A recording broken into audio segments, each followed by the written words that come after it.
Excellencies, ladies and gentlemen, Talofa from the shores of beautiful Tuvalu Islands. It is my great honor to be speaking to you today, and I do not take for granted this opportunity to speak to you in Glasgow as you discuss the fate of the world and the fate of small island states, including those in the beautiful Pacific region.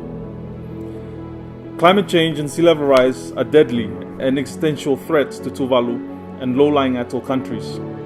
We are sinking, but so is everyone else.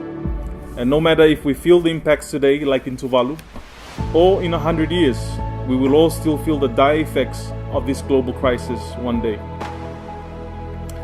In Tuvalu, our islands are sacred to us.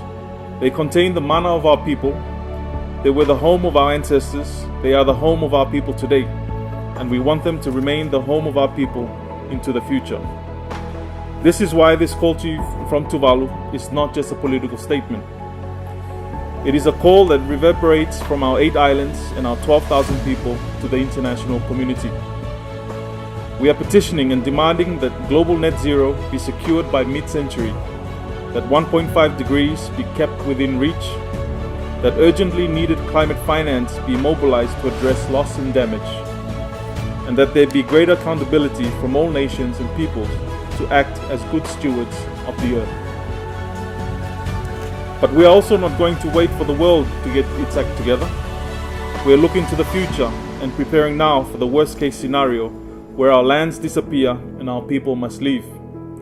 We will not stand idly by as the water rises around us.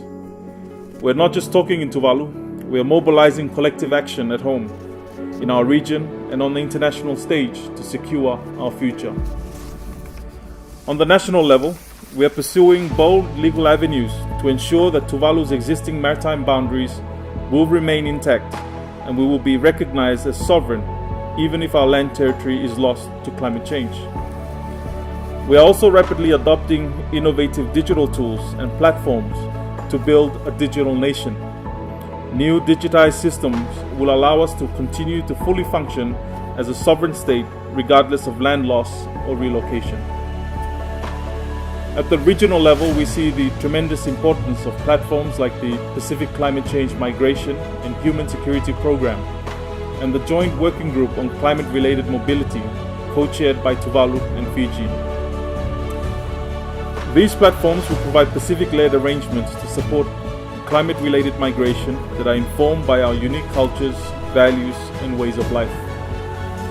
Outside of our Pacific family, our global family is still critical to us, and we will not give up on COP.